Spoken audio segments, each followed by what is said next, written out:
What is going on, YouTube land? I am Chris Catalunya. Before we get into the shoe review, go ahead and check out my Instagram, Chris Catalunya with the underscore at the end. Go ahead and like, subscribe, and hit that notification bell so you know when I upload a new video. And we are hitting it really close to that 10,000 subscriber mark here on this YouTube channel. Thank you if you're subscribed already. If you're not, you definitely will want to, because once we hit 10K on this channel, I am going to give away a Supreme Floral Skateboard deck and a Supreme Super Soaker. So definitely subscribe to the channel and stay tuned. So getting on topic, the shoe at hand, this is the Nike SB Air Jordan 1 Low in that UNC colorway. In the past, we've had several UNC Jordan 1 releases. We had the highs, we had the patent leathers, and then we had the off-whites, and it just keeps going on and on with the different variations. Now, with this shoe being under the Nike SB flagship, the creation of this shoe is mainly focused around pro skater Eric Koston. The PR behind the shoe, it states that Eric Koston, before his pro skater life,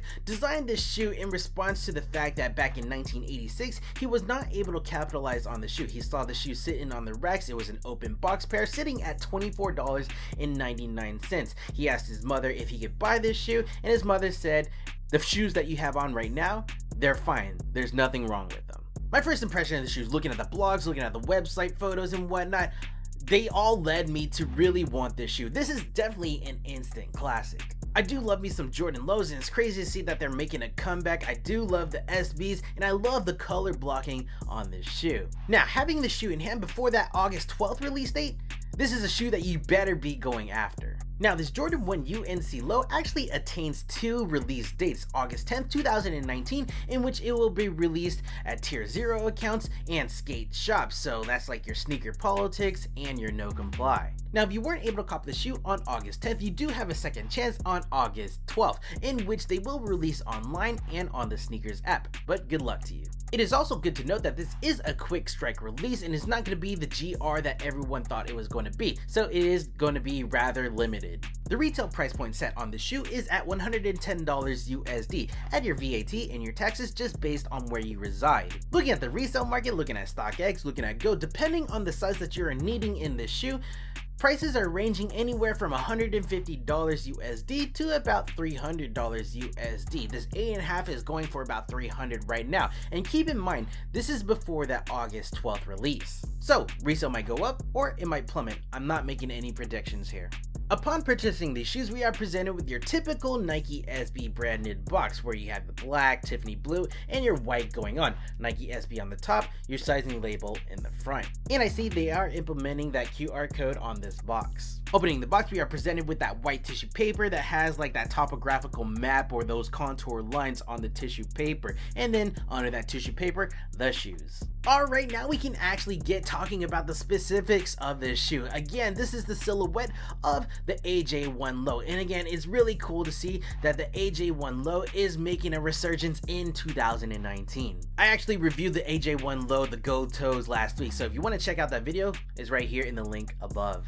Unboxing these shoes are legit. I'm really excited for the color blocking, really excited for the materials. These are it, y'all. The upper, in typical Jordan 1 form, of course the upper is mainly comprised of that leather material, and I must say, to the touch, it feels above average and it feels pretty nice. And I say that in response to like Nike SB shoes, because typically Nike SB shoe leather doesn't feel that great. It just feels alright, nothing to write home about. Like if you were able to obtain those Nike SB Pata Dunks, the leather on this shoe compared to the Patas, I definitely like this a lot better. Both the lateral and the medial are identical, and the panels that are done in that dark powder blue, which is the color that is notated on the shoe box, are going to be these panels, the toe box area that wraps around the front, the lacing system which starts here and goes all the way to the neck of the shoe, the heel counter right here, the heel tab which features that Air Jordan Wings logo, which is a glossy finish, and then prominent and in your face, that Nike swoosh right here that is actually stretched out a bit. Now, if you've been sleeping under the rock, this color is actually pretty significant in paying homage to Michael Jordan's alma mater, the University of North Carolina at Chapel Hill, the Tar Heels. Now, behind those dark blue powder panels are going to be the panels done up in white, which is featured on the quarter panel right here and the vamp area right here, which actually features perforated holes for airflow. Above the vamp, we get into the lacing system, and the eyelets are actually punched into these panels right here. The default set of laces are of a white color, a flat shape, and a cotton build. Now, there are actually an extra set of laces provided in the box, and they are done in that theming of that dark powder blue, a flat shape, and a cotton build.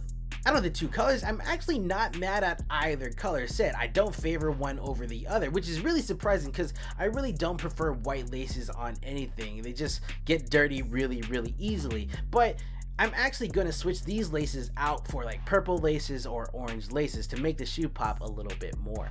Behind those sets of laces is the padded tongue. On the top side of the tongue where it encloses that foam, the top side is done in a white nylon. The reverse side is done in that UNC or that powder blue color. Woven in that white and blue label affixed to the top of the tongue, we see that Nike SB branding going on, and giving a head nod to Eric Koston because he is a designer on this shoe.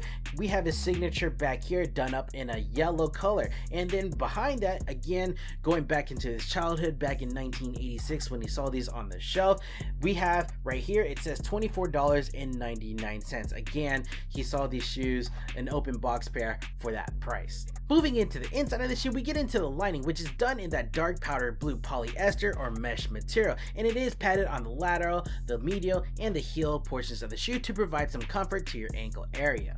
Being that this is a Nike SB shoe, they do implement a Zoom Air unit within the heel of this insole. What this Zoom unit is a plastic enclosure attaining tensile fibers and pressurized gas to provide some cushioning upon impact. It acts similarly to your car suspension. When your car hits a pothole or a bump, it compresses those springs, and then when it's compressed, it shoots it back into its normal stable form. Same concept here. It's pretty responsive energy return, which is pretty important in skateboarding. The top of the insole is done in this blue bed of fabric, and at the heel, it features that Nike SB branding done up in white. The midsole of the shoe is done in a rubber component to enable durability, and is done in this white color going all the way around the shoe. The outsole of the shoe is done in that dark powder blue color, again aligning with the theme, and it's done in a blown rubber to enable flexibility with the shoe. And the traction marks are of your typical Jordan 1 shoe, where you have your circles, your branding right here, and the grid mark system right there. In terms of sizing, normally I'm rocking a size 8.5 or a 9 US, 8.5 being my truest size, and this, it fits like a normal Jordan 1 shoe. If you've never tried a Jordan 1 shoe before, I suggest you go to your local retailer, get sized up, and then pull the trigger on these shoes. In terms of comfort, this SB Jordan feels a lot more comfortable than your typical Jordan 1 high shoe, especially since those are kind of flat and don't offer a lot of support or cushioning, whereas this shoe offers that Zoom Air unit at the heel. Also, being that it is a low, you do have a lot more ankle movement than a Jordan 1 high because it has all that material above the ankle. In summation, I love the color blocking of the shoe, I love the leather quality of the shoe, and I love that Nike and Jordan actually provided a story for this shoe. As of late, Nike has been providing some crap stories for their shoes, and this one is something that resonates. Being at that $110 price point, I can't be mad at that. I think that's more than reasonable.